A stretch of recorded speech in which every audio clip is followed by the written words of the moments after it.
Hello everyone, is my video and voice audible to everyone?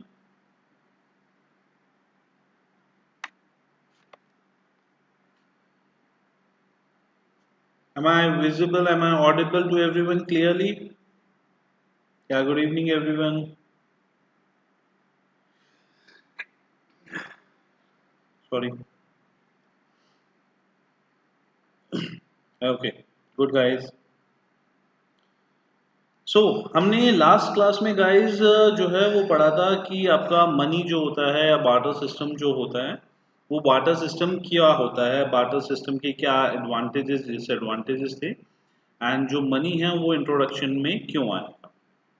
तो lastly हमने जो है बार्टर सिस्टम के डिसएडवांटेजेस करे थे, जिसमें हमने पढ़ा था कि भाई आपका डबल कोइंसिडेंस ऑफ वांट होता है, आपका एक हमने lack of common measure of value रह गया था, lack of standard of deferred payment problem storage. मैं एक बार थोड़ा थोड़ा आपको फ्रीक्वेंटली फिर बता रहा हूँ। Lack of double coincidence of want का मतलब होता है कि आपका दो लोग हमको चाहिए होते हैं जो कि आपकी नीड्स को पूरा कर सकें। ठीक है, तो उसमें क्या होता है, उसमें जो ट्रेड होता है वो ट्रेड बहुत मुश्किल हो जाता है।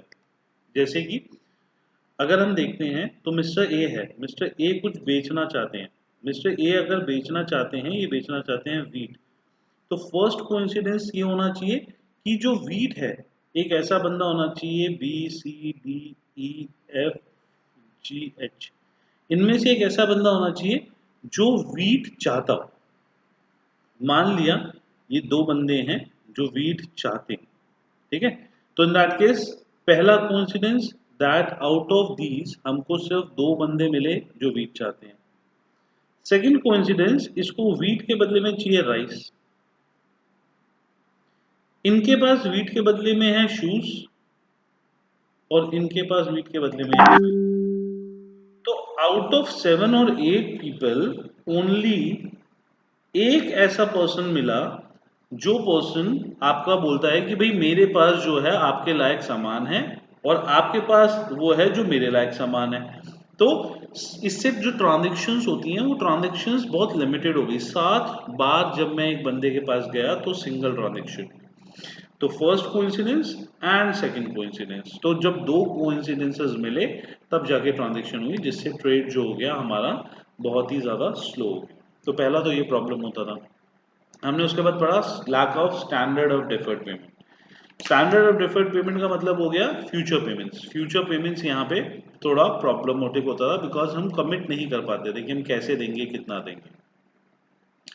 थर्ड हमने पढ़ा था प्रॉब्लम ऑफ स्टोरेज, कि हम जो सामान होता है वो पैसा तो बहुत थोड़ा सा वो लेता है, आपका स्पेस लेता है, बट अगर हम बात करें लाइव स्टॉक हो गया, गोल्ड हो गया, सिल्वर मेटल्स, ये बहुत ज़्यादा स्पेस लेते हैं। तो इन दैट केस स्टोरेज का प्रॉब्लम था, डेप्रिसिएशन भी होता था, मेंटेनेंस कॉस्ट। तो स्टोरेज के अंदर तीन प्रॉब्लम्स आती थी, problem of cost, storage cost, maintenance cost and depreciation cost. एक और हमने इसमें प्रॉब्लम पड़ी थी lack of divisibility. Lack of divisibility का हमारा मतलब था कि जब बहुत बड़े आइटम्स या कोई ऐसा लाइव स्टॉक टाइप आइटम्स होता है और उसको बहुत छोटे से आइटम के साथ ट्रेड करना होता है, जैसे अभी हमने एग्जांपल दिया, इसके अंदर हमने बोला वीट टू राइस जो था वो इजीली पॉसिबल था, बट इसी की जगह मैं बोलता काउ टू वीट। तो काउ टू वीट जब हम ट्रेड करते हैं तो इट्स नॉट पॉसिबल कि मैं काउ को छोटे छोटे हिस्सों में काट के थोड़ा सा उससे वीट ले लूं। मुझे फुल वैल्यू की काउ के बराबर का जो वीट है उसको आपस में एक्सचेंज करना पड़ेगा। दैट्स वाई समटाइम्स जो आपकी अगर सेम वैल्यू की चीज नहीं हमारे पास होती है, सम सेम क्वांटिटी की, तो हम उसको ट्रेड नहीं कर पाते। Lack of transferability. ट्रांसफरेबिलिटी का मतलब होता है कि हम जो सामान है उस सामान को ट्रांसफर जो है वो नहीं कर पाते थे।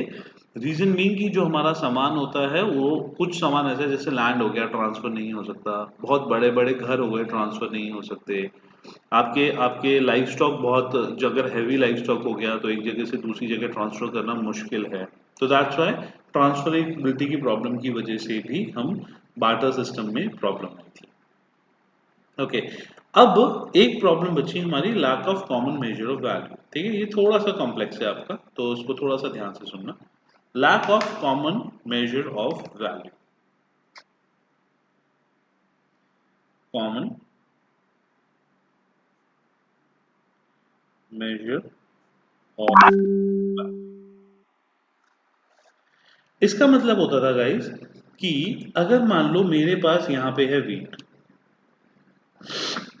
आज की डेट में मैं बोल सकता हूं वीट जो है वो 12 रुपीज kg है, ठीक है, ये वीट की कॉस्ट है 12 रुपीज kg।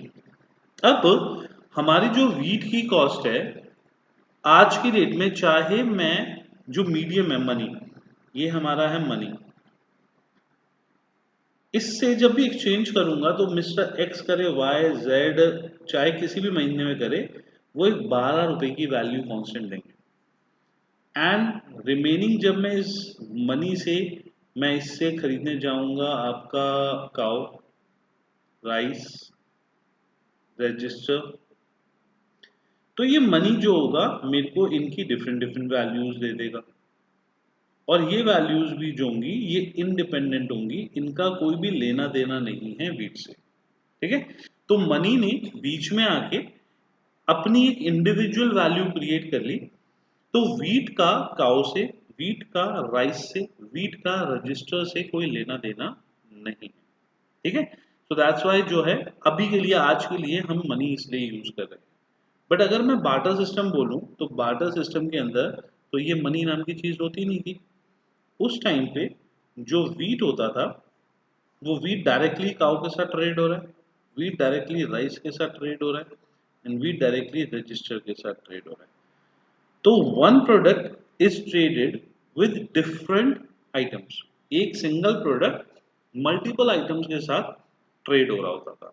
तो जब सिंगल आइटम मल्टीपल चीजों के साथ ट्रेड हो रहा होता था तो उसकी कोई एक कॉमन वैल्यू तो नहीं बोल सकते, हम ये तो नहीं बोल सकते कि भाई वीट जो है वो 20 रुपए का है तो उसके कंपैरेटिवली काउ इतने की होगी।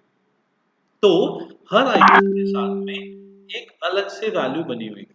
जैसे अगर मैं बोल सकता हूं कि 1 cow is equals to 200 kg wheat, 1 kg rice is equals to 100 kg wheat, and one register is equals to 50 kg wheat, ठीक है। तो हमने वीट का काउ के उसमें वैल्यू लगाया, हमने वीट का राइस के अगेंस्ट वैल्यू लगाया, हमने वीट का रजिस्टर के अगेंस्ट वैल्यू लगाया। तो there is not a common value जिसको मैं बोल सकूं कि वीट की एक कॉमन वैल्यू है जो कि कांस्टेंट रहेगी। काउ के अगेंस्ट उसकी वैल्यू डिफरेंट हो जाएगी, राइस के अगेंस्ट उसकी वैल्यू डिफरेंट हो जाएगी, एंड रजिस्टर के अगेंस्ट उसकी वैल्यू डिफरेंट हो जाएगी, ठीक है। ओके, कैसे डिफरेंट हो जाएगी? मान लो एक काओ आज की डेट में हम लेते हैं तो 100 रुपीज, ठीक है। तो इन दैट केस अगर 1 काओ 100 रुपीज की है तो वीट की उस केस में वैल्यू जो हो गई वो हम बोल सकते हैं कि आपका 50 पैसा हो गई, 0.5 रुपीज, ठीक है। राइस की आज डेट की डेट में वैल्यू 5 रुपीज है, ठीक है। तो आपका यहाँ पे सॉरी राइस की वैल्यू आप मान लो आज की डेट में 5 रुपीज मान लो, ठीक है। This is just example. तो आपका जो इसकी वैल्यू हो गई, इसकी वैल्यू 0.20 पैसा हो गई, या 0.20 पैसा, yes. One register is equal to 50 kg, तो रजिस्टर की वैल्यू मान लो 10 रुपीज मान लो, तो आपकी जो 50 kg की वैल्यू है ये आपका कितना हो गया, 0.25 आई थिंक, ठीक है। सो दैट्स वाई आपका हर चीज के अगेंस्ट हर 0.2 हो गया, 2.3 0.2।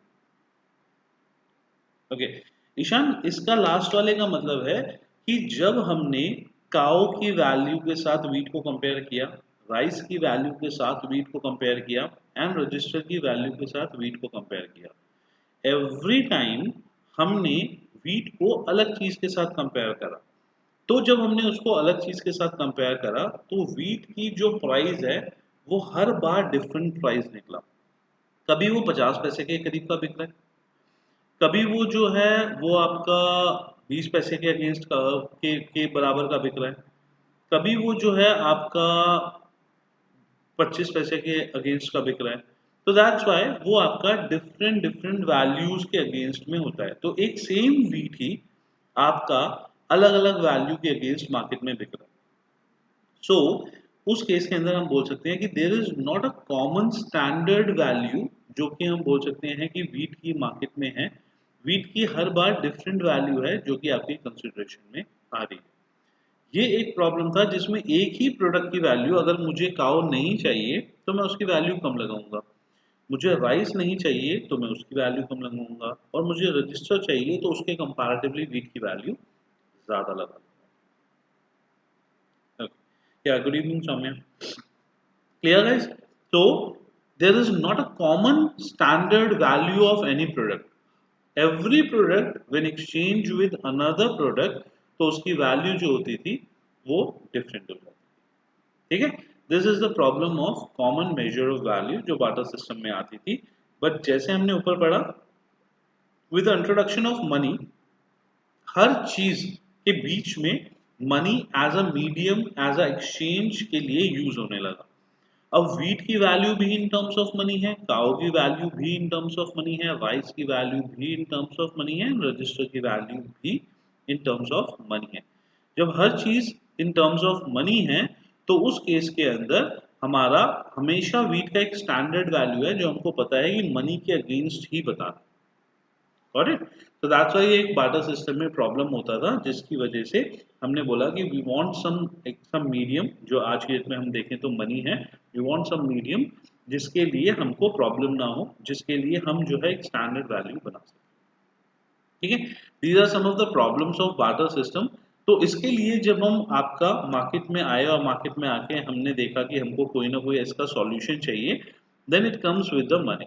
अब हमने लास्ट क्लास में भी पढ़ा था, तो मनी है, मनी आपका अलग अलग टाइम पे उसकी वैल्यूएशन चालू हुई। स्टार्टिंग में जो मनी है वो आपका कॉइन फॉर्म में होता था, फिर पेपर फॉर्म फॉर्म में आया, नहीं सॉरी, सबसे पहले जो मनी होता था वो आपका गोल्ड या सिल्वर के में उसमें होता था। देन अलॉय मेटल आया, देन आपका पेपर नोट्स आए, देन आपका प्लास्टिक मनी आया, and now the time is virtual money. Might be future में जो हो कोई और चीज मनी हो जाए, फ्यूचर में क्या पता time will be money, future में आपको क्या पता वाटर विल बी मनी। तो कोई भी चीज जो है, वो जो भी चीज आपका एक कॉमन एक्सेप्टेंस हो रहा है और गवर्नमेंट बैक्ड होता है, तो उसको हम मनी बोल सकते हैं। जैसे कि अब मैं बोलूँ बिटकॉइन, बिटकॉइन एक्चुअली में देखा जाए तो कोई एक सेंट्रलाइज सिस्टम नहीं है बिटकॉइन का, बट वो भी आज की डेट में मनी की तरीके से बहुत जगह यूज हो रहा है।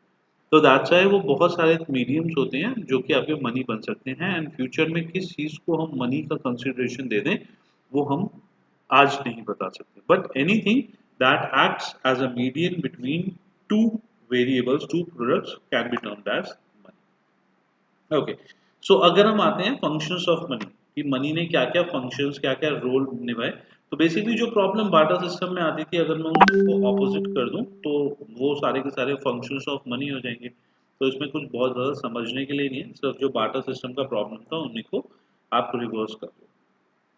First is medium of exchange. Barter system का फर्स्ट प्रॉब्लम था डबल कोइंसिडेंस ऑफ वांट। तो जहां पे डबल कोइंसिडेंस ऑफ वांट की जगह मनी एक मीडियम, एक सेंट्रलाइज्ड वैल्यू बन गया था, उसकी वजह से आपका एक्सचेंज करते टाइम पे परचेज और सेल जो एक साथ होता था, जब आप एक आइटम को परचेज कर रहे होते थे उसी टाइम पे आपको दूसरे आइटम को सेल भी करना पड़ता था। तो मीडियम ऑफ एक्सचेंज बनने की वजह से आपका जो मनी है उसने परचेज और सेल्स की एक्टिविटीज को अलग अलग कर दिया। अब हम परचेज अलग टाइम पे करते हैं और सेल्स हम अलग टाइम पे करते हैं। ठीक है, और उसकी वजह से आपका जो डबल कोइंसिडेंस का प्रॉब्लम था वो भी सॉल्व हो गया। Okay, next is it acts as the measure of value. जो अभी अभी हमने प्रॉब्लम पढ़ा कि आपका बार्टर सिस्टम के अंदर एक कॉमन डिनोमिनेशन नहीं था, एक कॉमन मेजर वैल्यू नहीं था। मनी ने वो सॉल्व करा कि मनी हर आइटम के बीच में एक स्टैंडर्ड, एक कॉमन मेजर बन गया कि भाई आप हर चीज को मनी के बेसिस पे ही वैल्यू करो। हर, जैसे अगर बहुत पुरानी बात करो, हर चीज गोल्ड या सिल्वर के बेसिस पे वैल्यू होती थी। आज की डेट में मनी कोई भी हो सकता है, उसके बेसिस पे वैल्यू होती है। ठीक है, तो everything will be term in, everything will be measure in terms of a common value, that is money. Acts as a standard for deferred payment. ये भी बार्टर सिस्टम का एक प्रॉब्लम था कि हम फ्यूचर पेमेंट्स प्रेडिक्ट नहीं कर सकते थे, हम फ्यूचर कमिट नहीं कर सकते थे। आज की डेट में with the introduction of money we can easily borrow money, we can easily final the rate of interest. हम आराम से जो है किस वैल्यू में सैलरी देंगे, किस चीज़ में हम प्रोडक्ट की क्या वैल्यू लगाएंगे, हम इजीली इन चीज़ों को बता सकते हैं। So that's why it acts as a standard of deferred payment. ये फ्यूचर पेमेंट्स जो है उसके लिए इजीली हम कंसिडरेशन में ला सकते हैं। And money as a store of value. Barter system में हमने पढ़ा स्टोरेज में तीन प्रॉब्लम आती थी। पहला problem depreciation, money don't depreciate. Second problem maintenance, money को मेंटेनेंस करने की भी कोई जरूरत नहीं होती।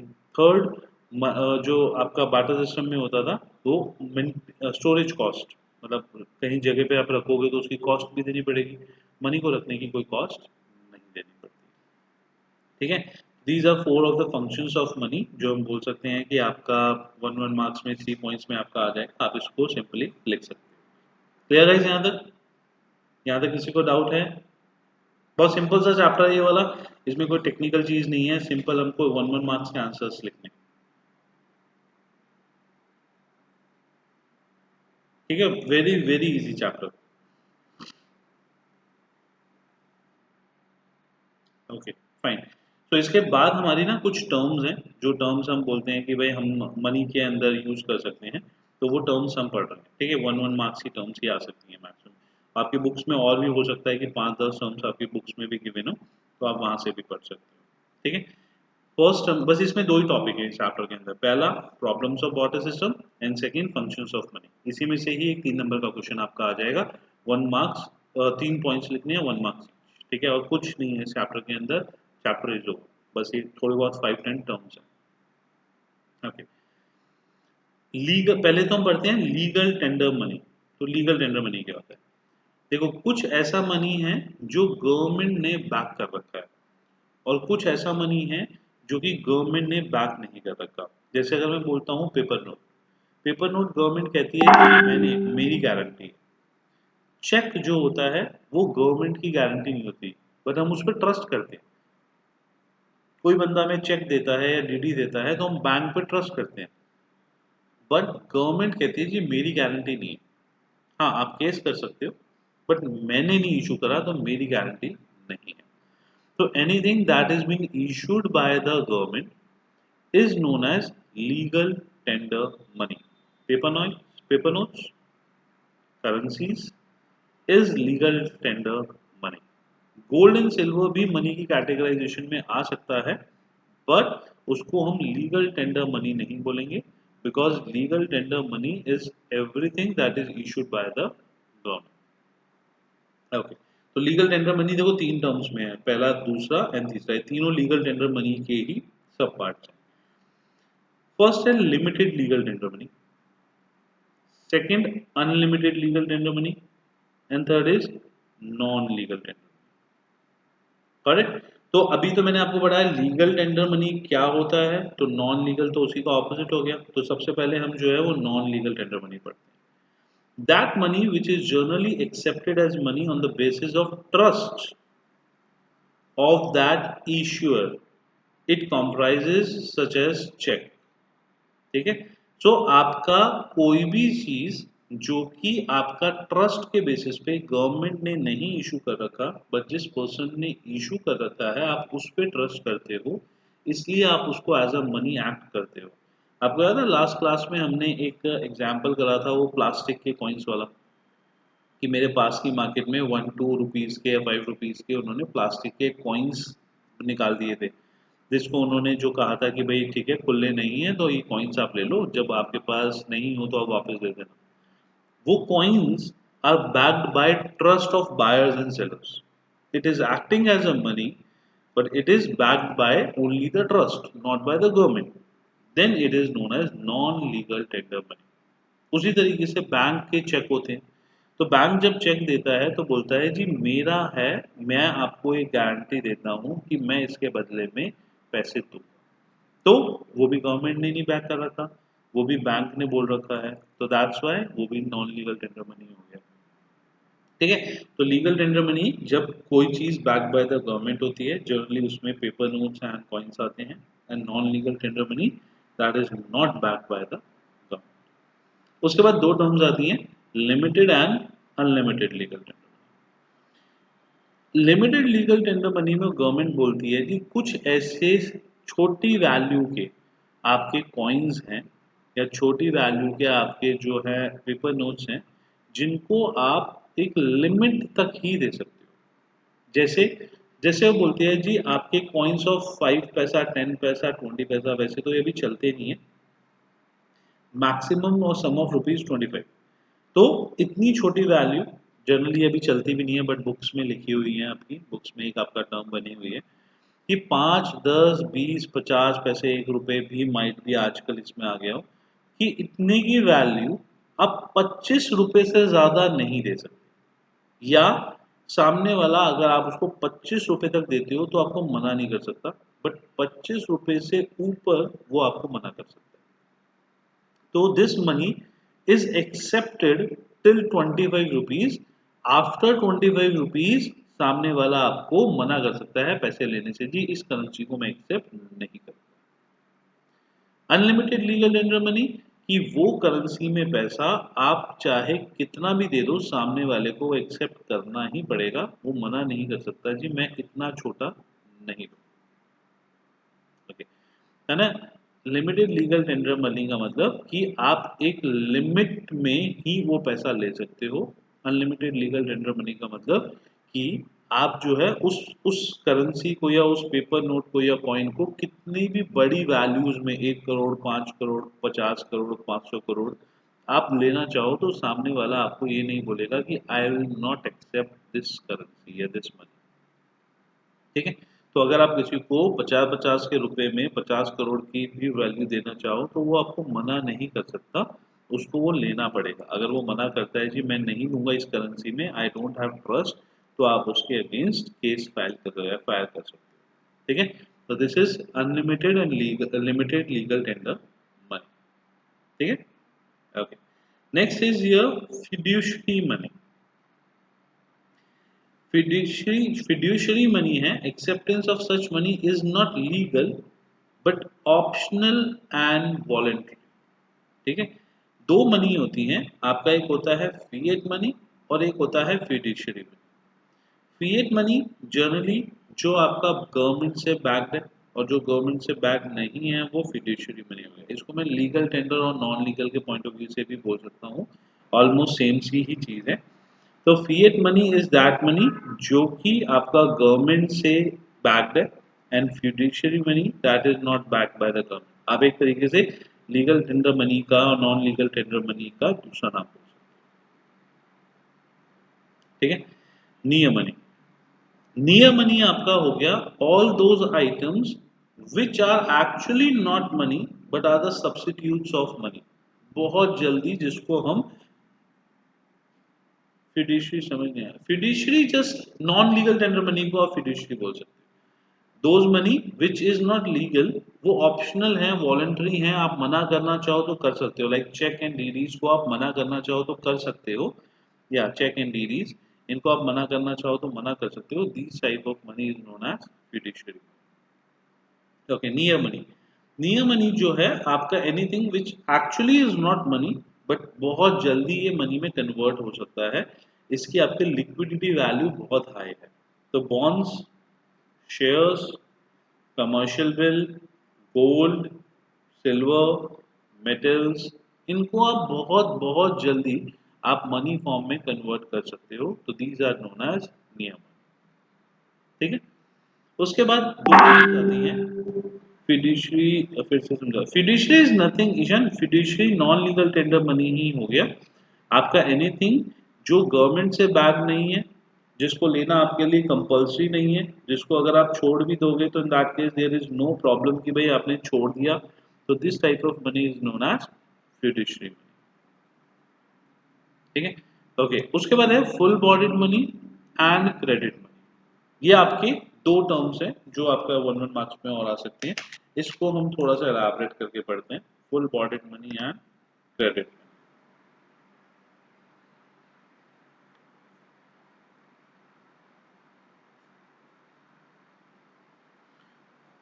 full borrowed money and credit.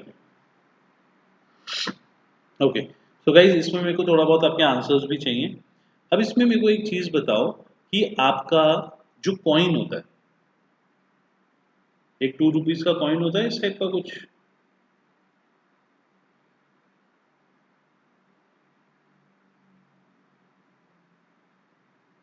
ठीक है। अब जो 2 रुपीज का कॉइन होता है, इसकी मार्केट वैल्यू कितनी है?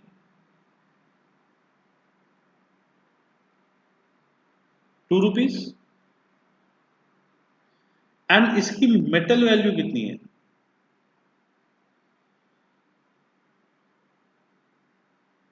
मेटल वैल्यू का मतलब होता है जो इसके अंदर मेटल लगा होगा उसकी वैल्यू कितनी होगी?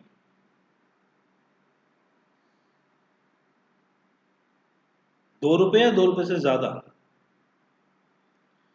मेटल वैल्यू मतलब जिस अलॉय का ये बना हुआ है वो वैल्यू इतनी होगी, ज्यादा होगी, लेस होगी, कम होगी या बराबर होगी?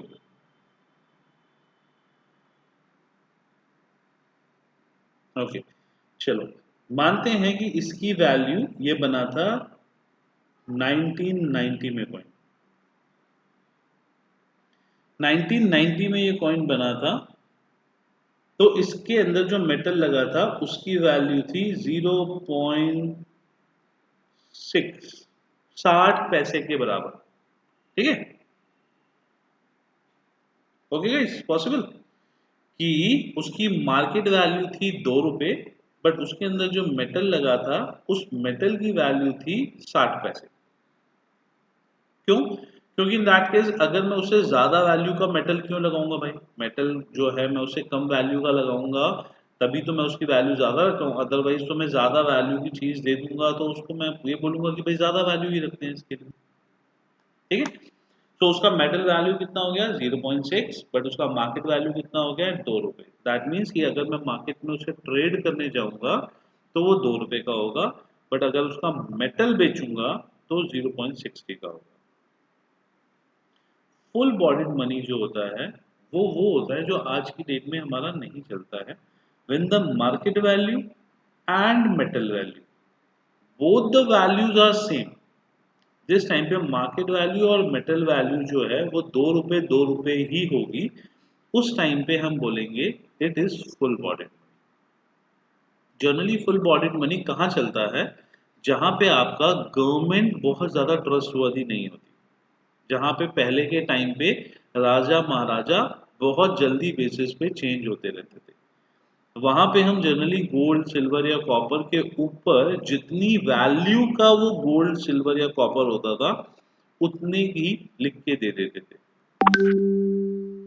तो क्या होता था उससे कि अगर मान लो कभी राजा चेंज भी हो गया, किसी का रूल चेंज भी हो गया, तो मेरे पास जो 2 रुपए की मार्केट वैल्यू का सामान पड़ा है उसका मेटल भी 2 रुपए का ही है।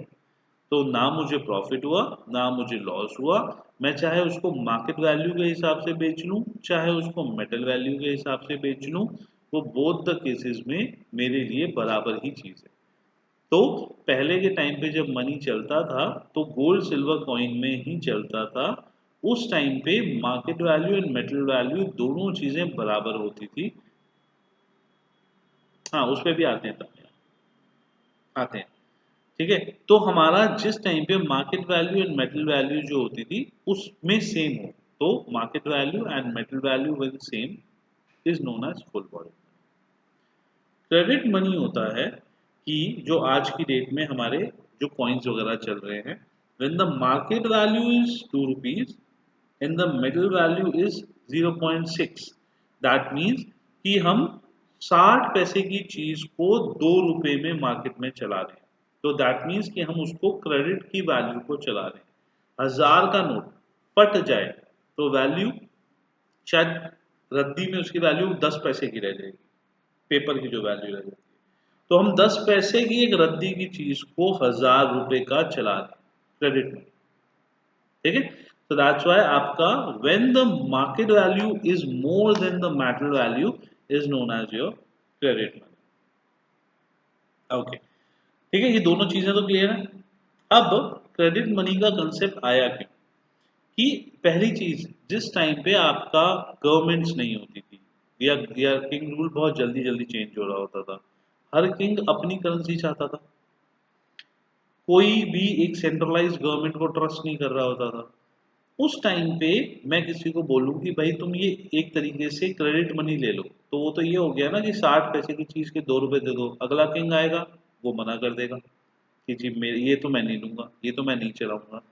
उस टाइम पे हम कहते थे जी फुल बॉडीड मनी दो।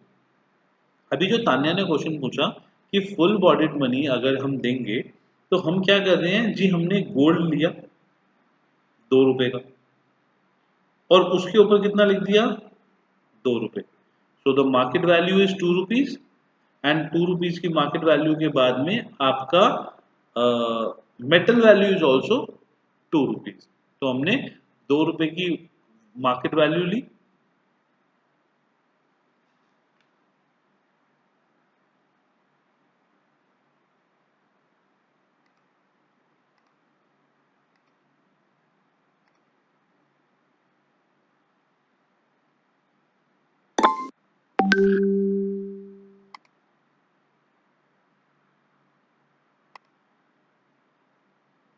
You guys, अब I am audible to everyone? अब I am visible and audible to everyone? Okay okay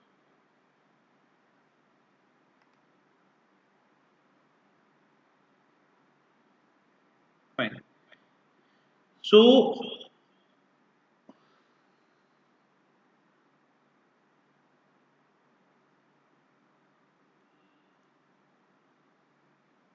okay, तो मैं ये बोल रहा था कि आपका जो गोल्ड की पहले वैल्यू थी उसमें 2 रुपीज जो है वही आपका मार्केट वैल्यू था, and 2 rupees is your commodity value. तो उस केस के अंदर आपका जो गवर्नमेंट चेंज हो या किंग रूल चेंज हो या लोग एक दूसरे को बेवकूफ बनाए, उस केस के अंदर हम वो कहते थे जी ठीक है गवर्नमेंट चेंज हुई, किंग चेंज हुआ, बट मेरे पास जो मेटल है वो सेम ही वैल्यू का रहेगा, मेटल जो है वो डिफरेंट वैल्यू का नहीं बन रहा। सो दैट्स वाई आपका गोल्ड वैल्यू पे चाहे उसको मेटल वैल्यू लें या गोल्ड वैल्यू पे हम उसको, गाइस am I ऑडिबल? कोई वीडियो एंड ऑडियो में problem?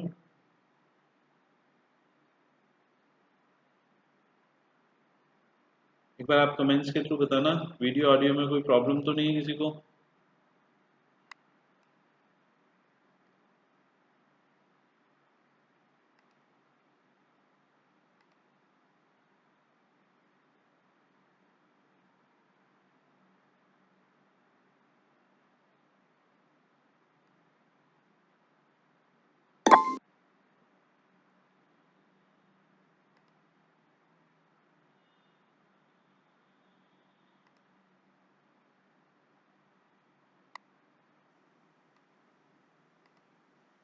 Now it's clear?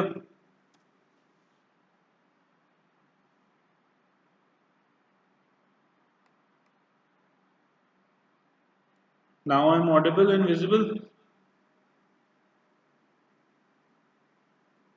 Okay,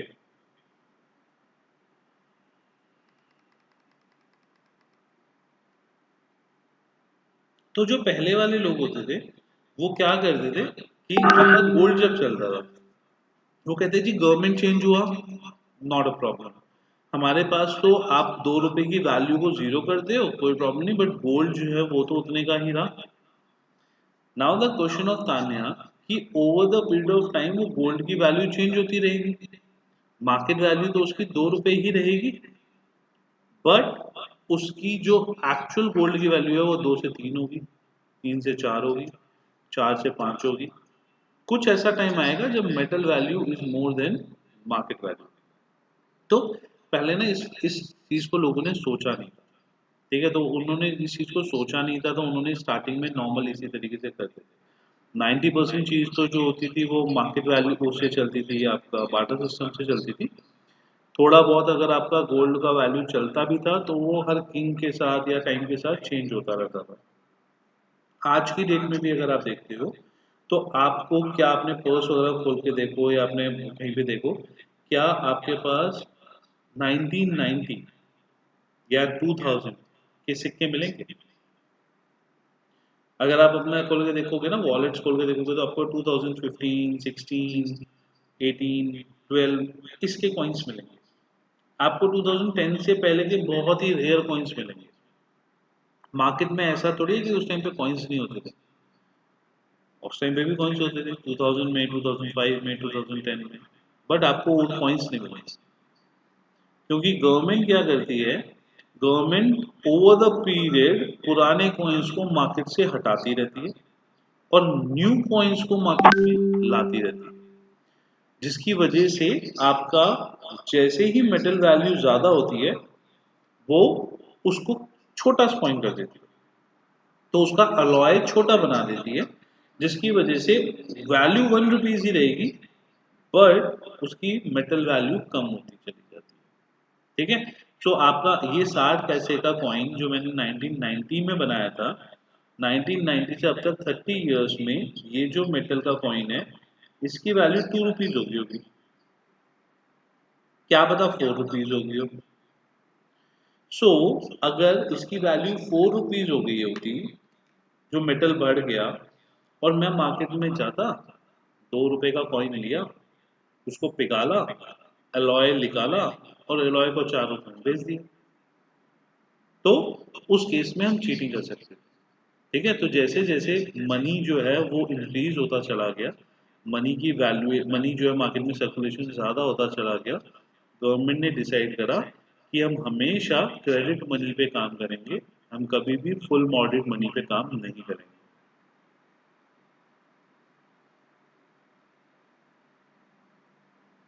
प्रेम उसमें क्या होता है, हमारी ना इन्फ्लेशन आता रहता है। अगर आप देखोगे तो 5 पैसे, 10 पैसे, 50 पैसे, 50 पैसे का कॉइन छोटा होते होते उन्होंने बंद कर दिया, उन्होंने कहा जी अब इस कॉइन की मार्केट में वैल्यू ही नहीं बची। अगर आप देखोगे तो आज के दिन ना 1 रुपीज का कॉइन भी मार्केट में बहुत कम आता है, जनरली 2 रुपीज का कॉइन ही मिलेगा आपको। ठीक है, धीरे धीरे करके जब 1 रुपीज के कॉइन की वैल्यू बहुत कम हो जाएगी तो बंद कर देंगे। मेरे को याद है आज से 25-30 ईयर्स पहले आपके फादर्स वगैरह से पूछो, 5 पैसे, 10 पैसे, 20 पैसे इसके कॉइन्स जो होते थे ना, ये बहुत ज्यादा यूज होते थे। अब इन कॉइन्स को नहीं यूज करते, तो वो धीरे धीरे गवर्नमेंट जो होती है, जो पुरानी वैल्यू होती चली जाती है, उसकी इन्फ्लेशन की वजह से वैल्यूएशन खत्म हो जाती है और उसको बंद कर देते हैं, न्यू करेंसी आती चली जाती है। पहले 2000 का नोट नहीं था, 2000 का नोट तो आपके सामने ही आया। ठीक है, उसी तरीके से पहले 500 का नोट भी नहीं था, पहले 1000 का नोट भी नहीं था, इनफैक्ट पहले 100 का नोट भी नहीं था। तो जैसे जैसे हमारी मार्केट में इन्फ्लेशन आता रहता है, हम बड़ी करेंसी लेते रहते हैं एंड छोटी करेंसी जो होती है उसको हटाते रहते हैं। ठीक है, अब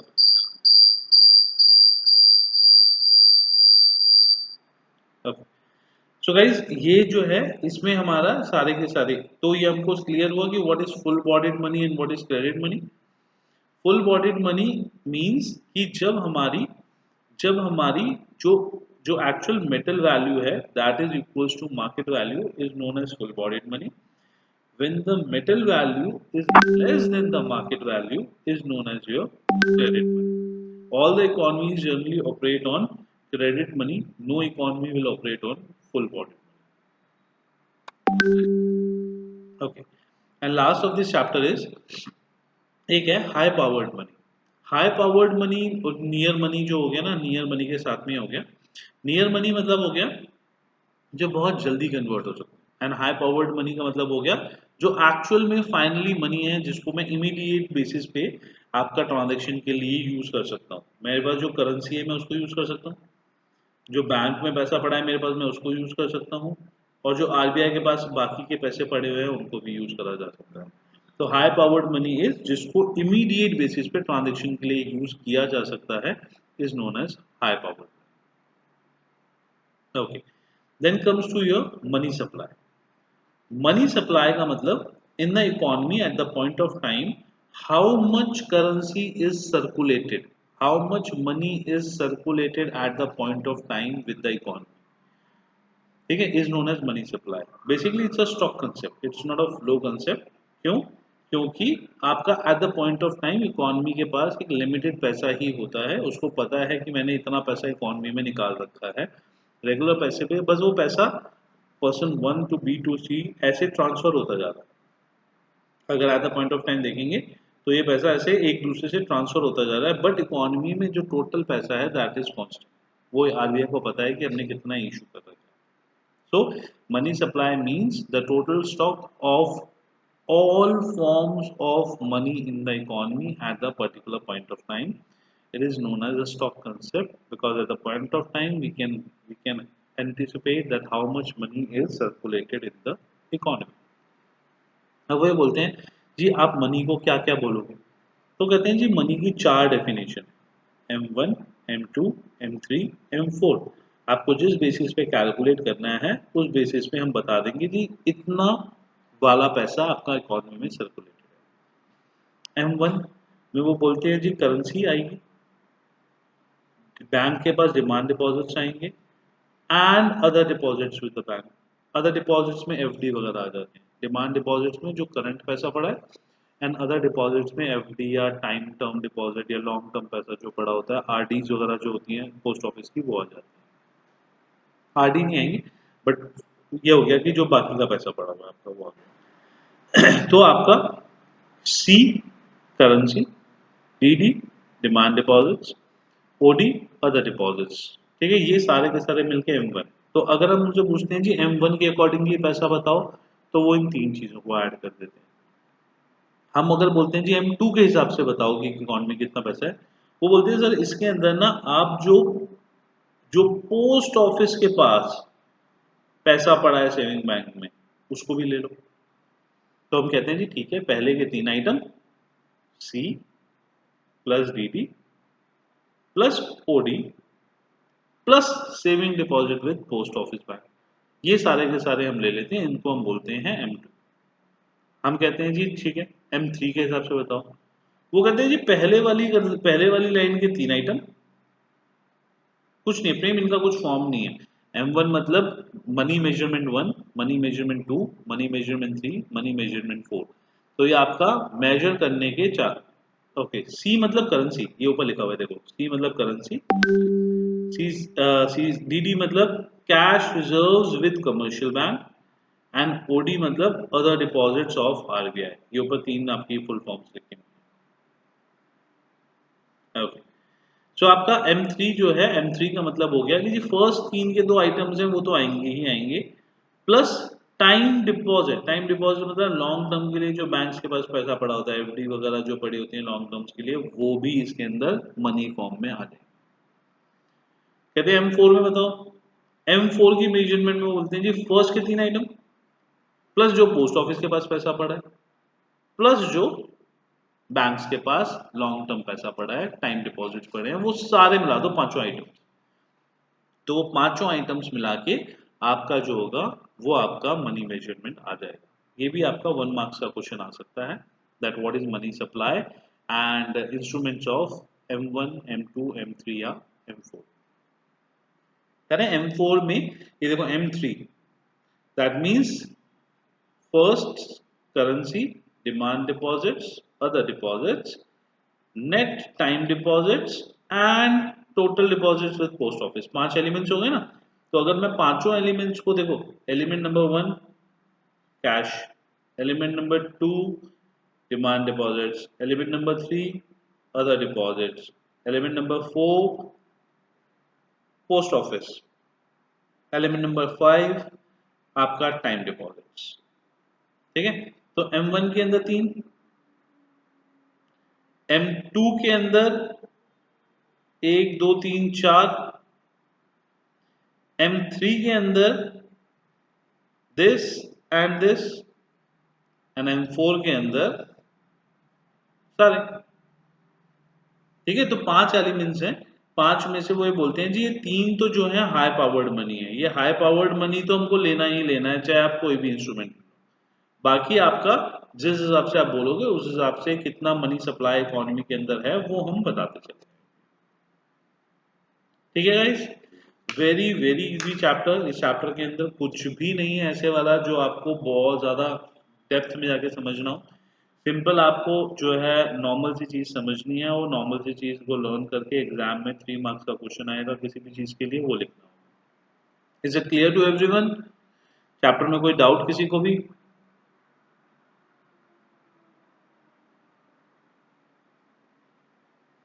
टेस्ट फ्रेम इसी चैप्टर का है, आपका मनी का ही टेस्ट होगा नेक्स्ट क्लास में संडे को, फुल मनी।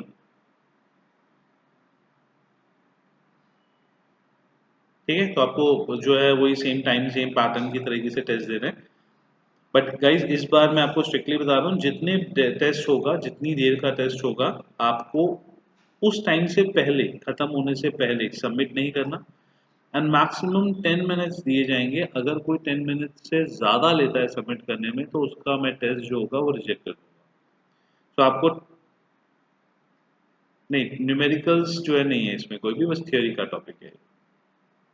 तो 10 मिनट्स आपके पास सबमिट करने के लिए टाइम है। ठीक है, अगर कोई 10 मिनट से ज़्यादा, 15 मिनट, 20 मिनट लेता है, तो that test will be rejected. 10 minutes are more than enough आपके टेस्ट को सबमिट करने। Clear guys? तो आज हम यहाँ तक करते हैं। Chapter will be very very easy. बाकी सबके नंबर जो है मेरे को आपके, आप लगा लो कि ऑलमोस्ट 20 मार्क्स का टेस्ट होगा, तो उसमें से 15 से ऊपर ही चाहिए। ठीक है, प्रेजेंटेशन मस्ट बी गुड। तो आप इसको एक बार रिवाइज करना है, इसके साथ में I want the good test in next class. ठीक है गाइस, तो आज के लिए यहाँ तक, and meet you on Monday. Okay, bye everyone.